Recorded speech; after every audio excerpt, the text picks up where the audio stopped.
Thank you very much. It's very lovely to be here, and thank you for making me welcome. I bring greetings from Church House, which is where I do my day-to-day work, and from the Liturgical Commission, which is the body in the Church of England which is responsible for the conduct and the strategies behind worship. I thought you might wish to know a little bit about what the Liturgical Commission does.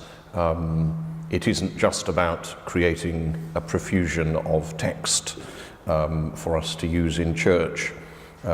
It is true that the Commission is asked to prepare new forms of service for the House of Bishops, but it also serves to advise on the development of the liturgy in the church, to exchange and share with other churches, Anglican and other, in terms of the practice of worship, and finally, and very importantly on a day-to-day basis, to promote the development and the understanding of liturgy and its use in the church. And that is partly where I come in. So in my role as advisor, which I've held for just over a year, and I'm still here, I've been involved in all sorts of interesting things. On Friday, I was talking with some people from the Bible Reading Fellowship who are responsible for Messy Church. I saw you have a Messy Church banner outside, and it was very interesting to have some conversations between the people who put Messy Church together on a national and international level, and with some members of the Liturgical Commission, thinking about how messy communion services happen or could happen, and what the connections may be between what happens in Messy Church, which is all about kinesthetic activities and sharing and a meal, which is a good starter point, and what happens in conventional worship services, which aren't described as messy. So that was very interesting. That was on Friday. Earlier, a couple of weeks ago, was at Lambeth Palace talking with the steering team putting together Thy Kingdom Come 2017. That was the Archbishop's initiative for a global, really, wave of prayer. Last year, or this past Ascension and Pentecost, and we're planning for a new wave of prayer to envelop the world between Ascension and Pentecost of 2017.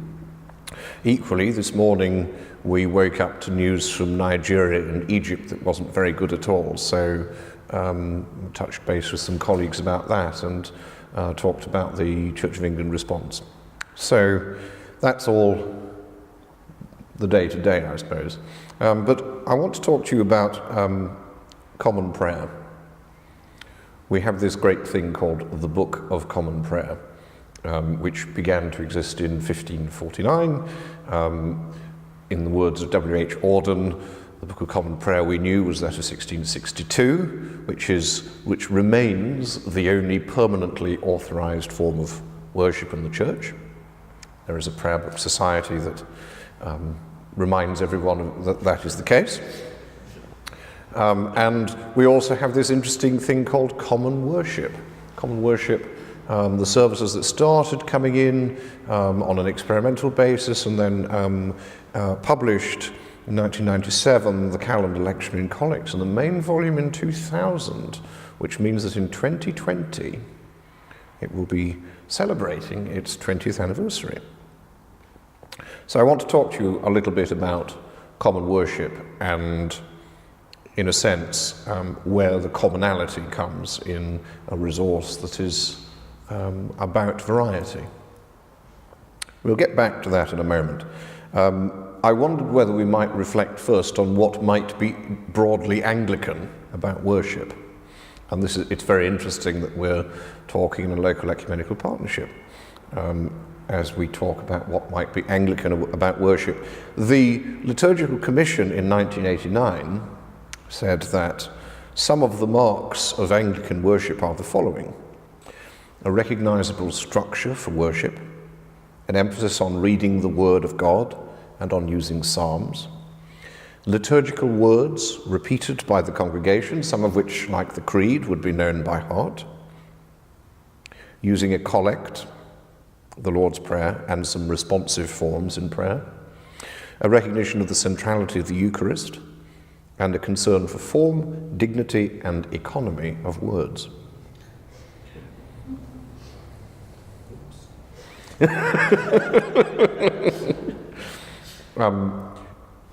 In the document from which I took those, transcribed those marks of Anglican worship, the next line is, how far are these in evidence in your church's worship? And we'll get back to that. I mentioned that the main volume of Common Worship is getting on for 20 years old, so if it were a child, it would now be sort of here. Does anyone know or remember the length of authorization of the Alternative Service Book? 16 years. Go higher. 20 years. 1980 to 2000, give or take.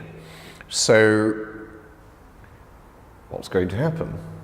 I don't think Common Worship is about to be replaced anytime soon, so it's worth thinking a little bit about what it is and what it might be calling us to do.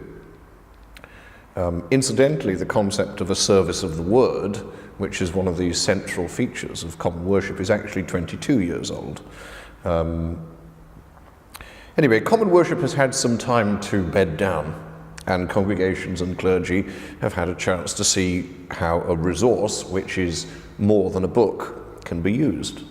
I say more than a book because it's lots of books, some of which can only be found in the studies of clergy, if they're there, for that matter.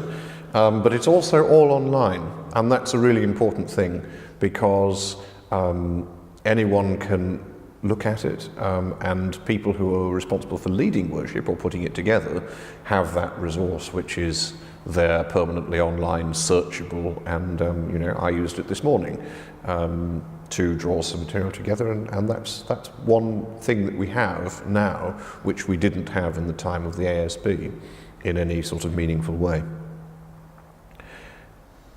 But Common Worship is more than a book in another sense, because it's a resource rather than a manual. It doesn't tell you how to do things in one way. And that's broadly reflective of the way the worship of the Church of England is going. You have the opportunity for variety and change and personalisation and customisation to the particular circumstances of where you are and where your church might be, both geographically but obviously in lots of other ways. Whenever we have a choice, we also have the agony of making that choice, and in a certain way that complicates using Common Worship, because unlike, we might say, 8 o'clock, Book of Common Prayer, Holy Communion, if you walk into a church and it's a communion service, you don't know what you're going to get as soon as you walk through the door. Now that may well be a good thing, but it presents some challenges. Common Worship broadly presents us with some challenges of choice, of complexity, and of interpretation. So what we're going to think about this evening is maybe how we negotiate these problems, and most importantly, what sort of church does Common Worship invite us to be? We know what the best case scenario might be. In the first pages of the very first volume of Common Worship, the Liturgical Commission wrote of their aspiration that when the framework of worship is clear and familiar and the texts are known by heart, the poetry of praise and the passion of prayer can transcend the printed word. That is really the best case scenario. And yet there are so many possibilities which encourage us to produce an imaginative engagement in worship in the diverse situations in which the Church of England finds itself ministering. It is, by admission of its own strapline, a Christian presence in every community. So we are called to respond in our worship to an ever-increasing diversity in lots of different ways. Diversity of experiences of church, of scriptural literacy, how many people know the Bible, of cultural perspectives on Christian life, of culture in general, as well as the more typical demographic aspects. Consequently, recent history can feel as if it has been a determined march away from common prayer. That is perhaps for discussion. There's also the matter of reaching out to the demographics that we don't traditionally reach. In 1985, the Faith in the City report suggested that to give people a 1,300-page service book, the alternative service book, is a symptom of the gulf between the church and ordinary people. It's worth noting that 5.2 million adults in England and Wales are functionally illiterate, find reading hard or can't read. Whereas among English practicing Christians, not just Anglicans, but practicing Christians in England, 81% have a degree or equivalent. That's a very striking figure, and it's one that we need to address in all sorts of different ways in the way we live our faith, but particularly in terms of the ways that we think about worship. There's also another challenge for bodies that call themselves liturgical anything, which is that liturgy can be thought of as a rather bad word. Liturgy, that thing that fusty people do.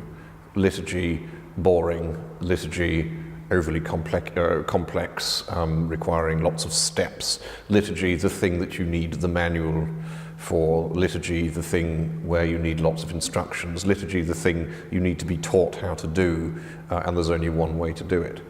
Liturgy is not, of course, a bad word.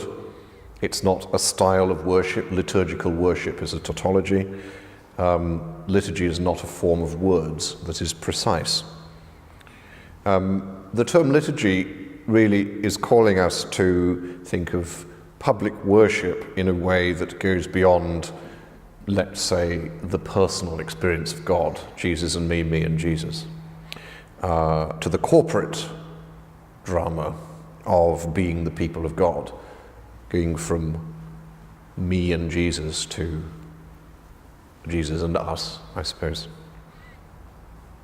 There's also this interesting matter of participation in the liturgy, and this is a feature of all sorts of discussions on the liturgy from really the 19th century onward.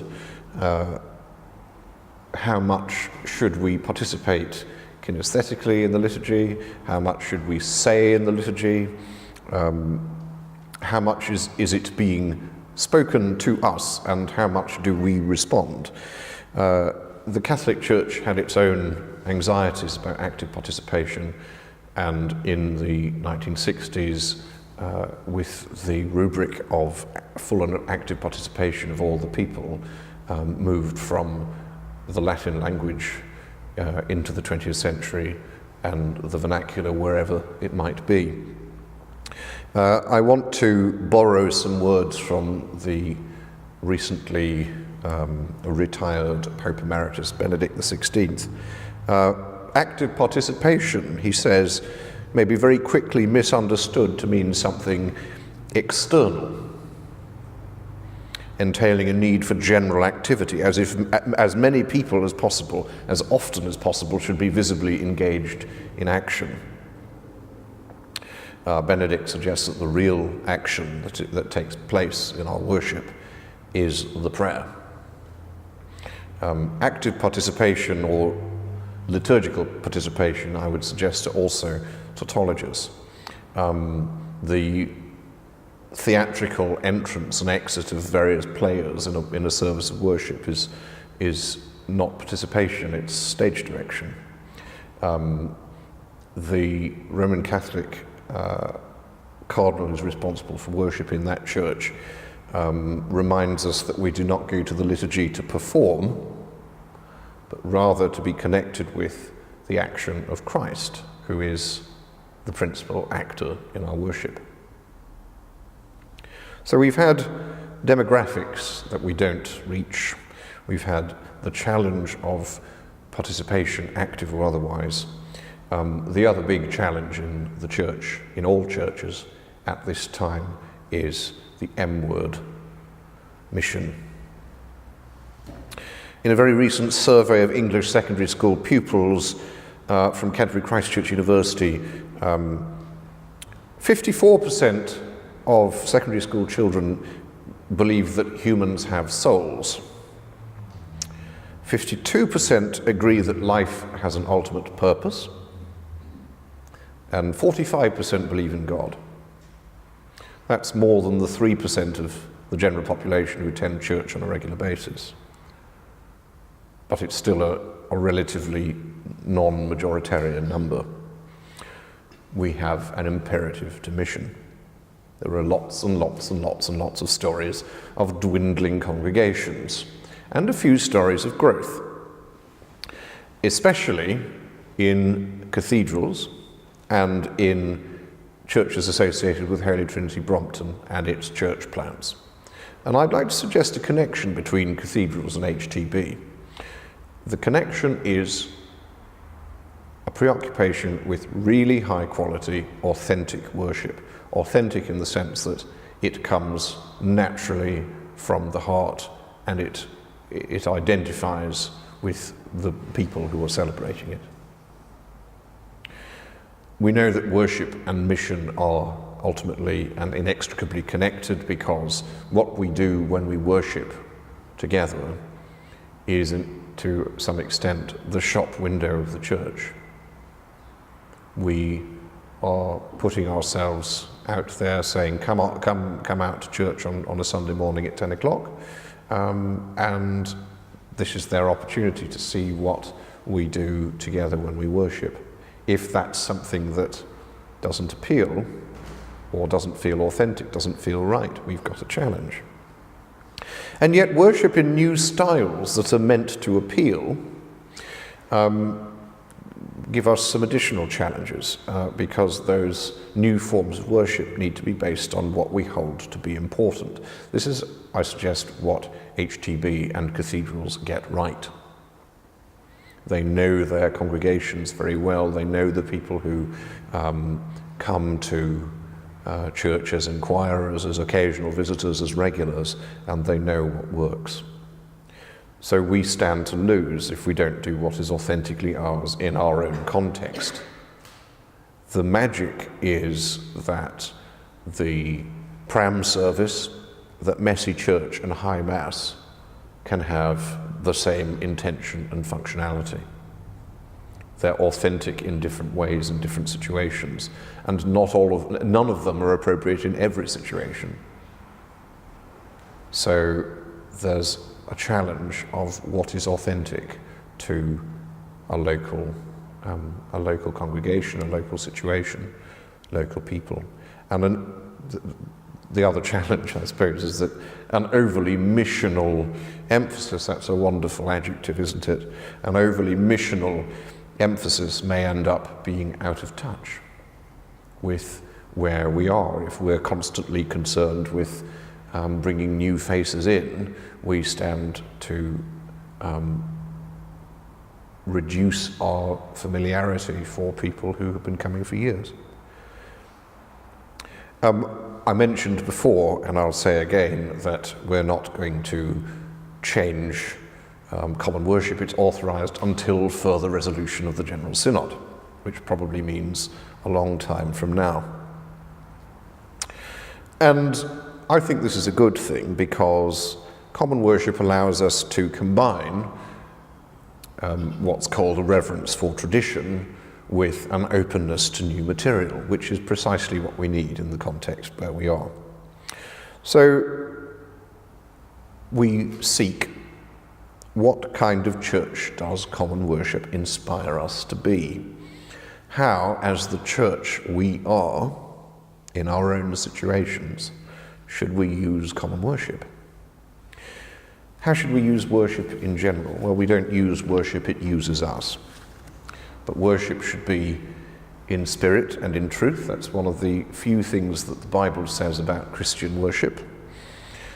It should be practical and taught by pastors who appreciate its richness. It should be in continuity with what gives the church its identity. We talked about some of the marks of Anglican worship in 1989. Arguably, they may or may not be the same now as they were then. But there is an identity to churches, and worship should be, as I said, authentic to that context. What should worship not be? It should not be unfamiliar. In 1993, the Liturgical Commission suggested that there is an excess of desire to make the liturgy fit its local culture and the spirit of an age that has put much emphasis on freedom and variety, which has resulted in too little attention to common prayer. Not the Book of Common Prayer, but prayer in common. Liturgy and worship should not give undue place to its ministers or to cultural celebration. Liturgy is never about the individual, it's about the collective. The worship should not be disunified in posture or focus. There are lots of ways that we can get round that. We talked with the message on the Messy Church Study Day about various stations which is a model that works really well. You have prayer stations, you have activity stations, and all sorts of other stations through which people move, and the focus there is that there needs to be a story, there needs to be an arc that goes through, just the same way there's an arc that leads us through worship where we sit in chairs and go through an order of service. Worship should not be centred on anything other than Christ. For instance, the new vicar. And worship should not be a forum for anything other than what allows God's redemptive work to be done in and through us. How should we approach these do's and don'ts? Well, P.D. James, the author, David Stancliffe and Michael Parham, bishops in their own time, wrote a very interesting essay called Image, Memory and Text, in which they reflect on the nature of language. Language is necessarily subjective. Words have different meanings. Language is rooted in personality and nostalgia, as well as in tradition, education and culture. They ask the interesting question, can we ever use language to express God? They suggest that behind text is texture, which can be as muddled as a reordered church building. They emphasize clarity to be preferred, given that beauty cannot be tacked on to language. Language should not be debased in order to aid accessibility. So, what do they suggest we do? They suggest that texts that we use regularly in worship need to be capable of public recitation, memorable, and memorized, since part of worship is to remember, not just to recite. They say if people's souls are to be fed, they need to have deep within them words committed to memory that can surface in time of need, supremely in time of mortal illness and approaching death. The danger, they continue, is that both the quality of some of our modern liturgical writing and even the sheer variety of it mean that generations are growing up that have no texts, new or old, in their memory to feed their souls.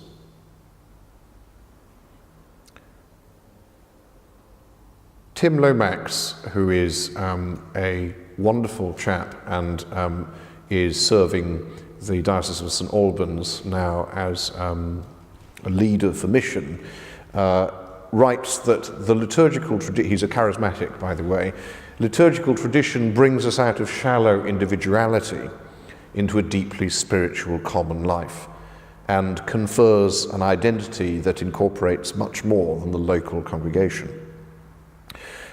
He says only those immersed, skilled and practiced in the liturgical tradition will be able to create mission-shaped worship that hits the mark. Let me offer a few gestures toward an ecclesiology that will not only help us to think about what common worship is calling us to be as a church, but also how we might be able to use common worship. The Church of Common Worship is a church that, one, seeks common ground through structure, not ritual or text or music.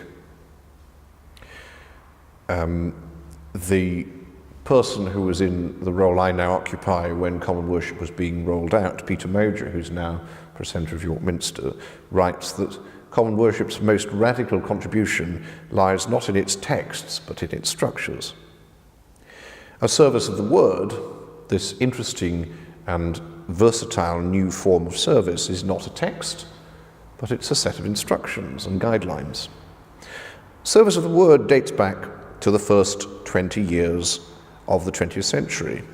In its origins, the suggestion is that morning prayer, matins, the common form of morning Sunday worship at that time, was too long and unwieldy for even regular churchgoers. In 1965, it was decided that we needed to have authorized materials for family services. And in 1993, some years later, there was published the guidelines for what a service of the word might be. Its features: a recognizable structure, proclaiming the word of God and especially the Psalms, repetition of words, a collect, and the Lord's Prayer in each service. The suggestion was that different kinds of parishes, different kinds of communities would be served not by the intervention of experts, but by creating a new environment with clear guidelines and only a few authorized or prescribed texts. The aspiration that they were aiming towards was that a new generation of worship leaders might grow up, capable of generating liturgy which is both local and culturally relevant, while still objectively part of the liturgy of the church as a whole. It is a relatively recent innovation that liturgical studies, that curious discipline in which I find myself, now works with actions and concepts rather than texts. The liturgist Gregory Dix wrote that liturgy is essentially a series of actions which are then interpreted by words. The liturgist Walter Howard Freer, this is all in the beginning of the 20th century, says there's an oscillation of movement between fixity and freedom. But in the words of Tim Lomax, we now have freedom within a framework. So the Church of Common Worship seeks common ground through structure rather than words. 2, the Church of Common Worship takes the middle ground between tradition and contemporary culture. I mentioned that Holy Trinity Brompton and cathedrals are united by their care for and belief in high-quality worship. Following the notion that we need structure, we need to step back from do-it-yourself liturgy, cut and paste, heat and serve. We need to think about the broad story that we want to tell through our worship. How much does our worship meet the needs of people who are not already members of our community? That is a real challenge when you think of the dialogue between tradition and contemporary culture. If we shift towards contemporary culture, there are great areas of unfamiliarity. If we stick with the very traditional, there's the challenge that it is perceived as staid, and if you don't already know what's going on, you'll never know. Thinking particularly about those 5.2 million people who are illiterate, and the many, many more who are scripturally illiterate, we can't really make assumptions about whether people can read words either on a screen, in an order of service, and whether they know some of the most basic stories of the life of Jesus in the Gospels or elsewhere in the Bible. The Church of Common Worship also leads its disciples on stages and journeys, through stages and on journeys. There are, of course, the seasons of the church year. We're now in the third week of Advent, followed by Christmas, Epiphany, Lent, Easter, Ascension, Pentecost, Trinity. Ordinary time. What's ordinary time?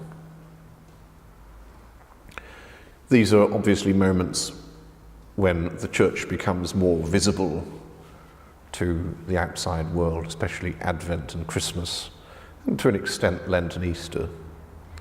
But it's actually part of a continuous cycle and a continuous story.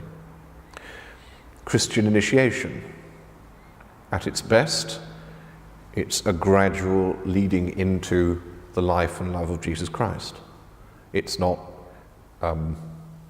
we'll have the baby christened because grandma wants it to be, or if that's where we start off, there are lots and lots and lots of opportunities along the way to lead people, not necessarily to the fullness of faith, but to give them the opportunity.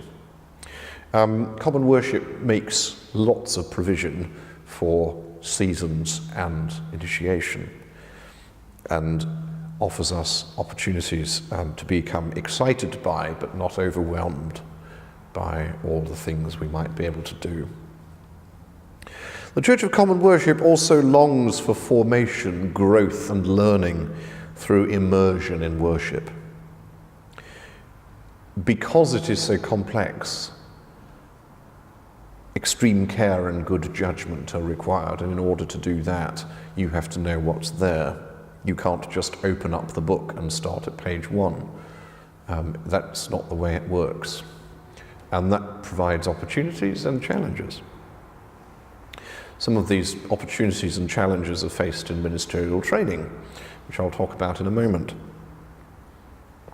But finally, and most importantly, I think that the Church Common Worship praise the liturgy, praise their worship, and praise it by heart and from the heart, and knows that this is true participation. Praise our worship by heart and from the heart.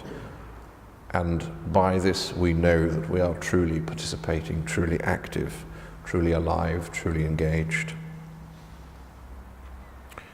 How do we do all of these things? How do we embrace this identity? The late Michael Vasey developed the idea of a common core. This follows on from the idea of a sort of knapsack or rucksack for worship, which is a term originally used in a letter to the Church Times. This common core of prayer and worship is not something that the Liturgical Commission can impose from on high. That's not what it's there to do. And it should be a flexible common core. And there are 2 stages to working with this common core. 1, identifying it, and 2, sustaining it. So to identify it, what are the key areas, the patterns and structures that happen in our worship? The presentation, how they play out in a particular scenario. The familiar words that might be available. The agreed norms and boundaries and establishing what those are. And importantly, in lots of different circumstances, what hymns or songs or other music might be used, and what might be thought of as familiar. And how to sustain? Well, first you have to identify what it is. You engage in fellowship and learning. And to an extent, regulation and publication. Regulation, thinking about what we should be doing and then doing it. And publication, that's not necessarily church house publishing. That may well be in your own parish environment. You have things that you do at various times, and sorting those out so that they become concrete. So what do we need to do? Well, Proverbs 22:6 suggests where we might start. Train children in the right way, and when old they will not stray. doesn't just refer to children. Let's apply this to ministerial formation in the first instance, and in a sense, by extension, to the learning experience of the priesthood of all believers. Let's consider a purely hypothetical but negative situation. Teaching and learning about worship in a theological college or course is about how to find the right texts for the right situation, taking into account the liturgical season, pastoral concern, cultural and ecclesial background. In other words, to construct something that seems like it will work, from what might be described variously as a suite of resources to an ever-increasing mountain of text created by liturgical anoraks for ever more specific circumstances. I don't know whether the clergy in the room feel this scenario has any currency in their experiences of training, or perhaps felt that the mechanics of common worship are enough to be getting on with in the context of ministerial education. And in onward training is the responsibility of developing habits of prayer and prayerful interaction when leading and participating in worship, a simple matter of invoking the training incumbent, who has such responsibility for forming the way clergy do what they do in church. A sort of rather sad thing is that teachers of liturgy are often minimized as historians of things that are dead, and that liturgy is either how to do something, the basic steps, or what we did in the liturgy in history. Ministerial training these days falls under three categories: theology, ministry, and mission. All of these, of course, relate to worship, and especially in this climate of diversity and change, we're interested in the last one in that list, something we all need to think about. In 2007, a very interesting report called Transforming Worship, which wrote that worship is an engagement in divine mission, but mission is also an engagement in worship, the transmission of the fundamental narrative of Christianity. The new Common Awards training module for ministers, liturgy and mission emphasizes, quote, the importance and complexity of the relationship between liturgy and mission. The challenge is that, in a sense, the goal of ministerial formation is not that students end up knowing a great deal about the Bible or the history of doctrine, but ideally that they learn to interpret the world through the lens of Christian faith and respond habitually to situations in a way that expresses Christian character. And that's Rowan Williams on what he thinks ministerial formation should be like. And to an extent, that includes forming habits of prayer and familiarity with worship and what's possible. And that's not just for clergy, that's for anyone who's engaged in ministry and mission in the context of the church. So, sound and thoughtful training in worship in colleges and on courses is a great priority. Tim Lomax writes, we need to bring liturgical teaching in from the cold and give it a seat at the table of mission-shaped ministry. The fusion of tradition and contemporary culture will promote a lifestyle of worship which encourages Christians to connect with God at any time and in any place.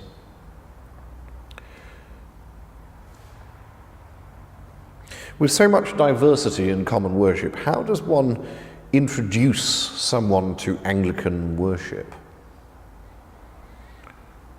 Interesting question for us to reflect on. The new Christian education series, Pilgrim, is one learning resource which does that in a really interesting way. There's also a book published by Church House called Words for Worship, which makes an ideal confirmation present. It's also the notion that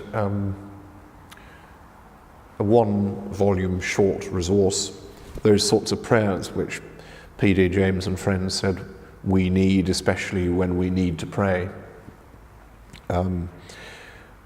Equally, for my liturgical colleagues, There's always a danger for a body like the Liturgical Commission. This is the Liturgical Commission's own report on itself in 2006. There's always a danger for a body like the Commission that it will mistake the word for the act. To have supervised the production of such a large body of carefully crafted material, that is, common worship, is something which inevitably gives satisfaction. But how is it being prayed?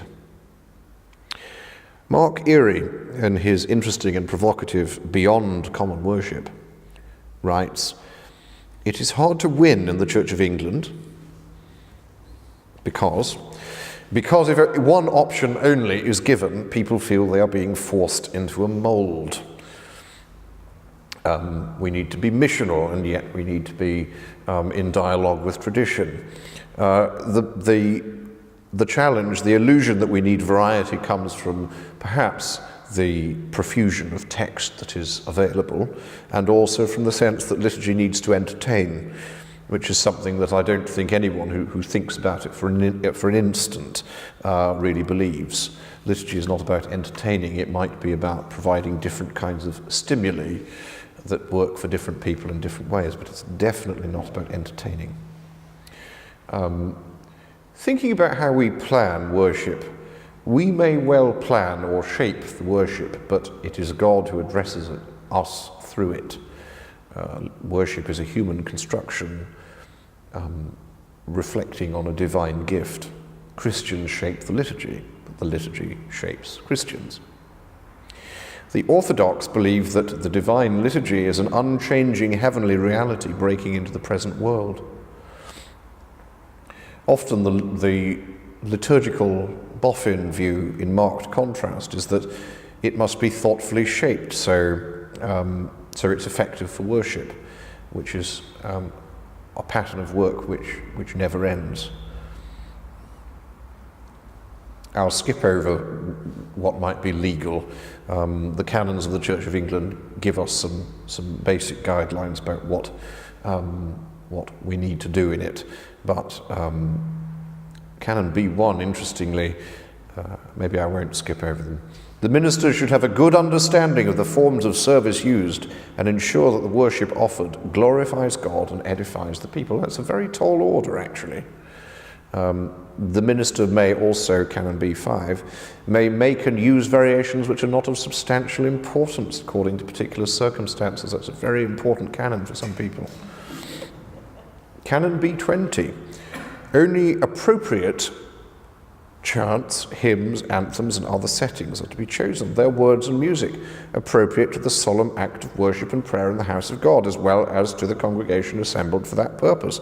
And the minister must banish all irreverence in the practice and in the performance of the same. It's also a very tall order. One of the tried and tested ways of learning is to get to know something by heart. This is something that I want to reiterate, I suppose.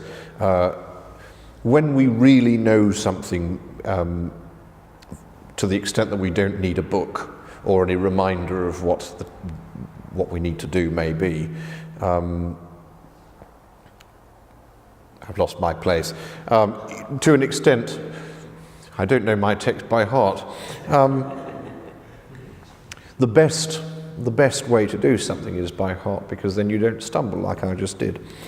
To an extent, active participation, which we were reflecting on at the beginning, is so much a need to take on actions and words and different things that we almost forget the fact that ideally we need to be doing things by heart, because it is then that we stop focusing on what it is we need to be doing and move towards using what we do to with the right sort of intention and to do it prayerfully. Active participation as conceived in the present day is a very new concept, unheard of in Christian history except at its inception. So, priorities for the Church of Common Worship: common ground through structure, taking the middle road between tradition and contemporary context. Its disciples go on journeys. They long to be formed through immersion in worship. And finally, my mantra in my day-to-day work: we pray our worship by heart and from the heart. And we do this through perhaps identifying what might be the common core for us, the liturgical rucksack that we take on our way through our lives, which helps us in times of plenty and in times of need, times when we want to praise God for what he does for us, and when we lament, when we say, "How long, O Lord?" And at times when we're in great personal and emotional need, or when those around us might be in that need. So active participation is nothing but wholehearted prayerful engagement. And wholehearted prayerful engagement is praying by heart and from the heart. In the Hebrew Bible, we read about the temple as a location. Well, eventually we read of the temple as a location for meeting God, offering him sacrifices and praising him. The temple was destroyed. The second temple was destroyed. All of this is full and final. It has been replaced by the universal temple of the outstretched arms of Christ.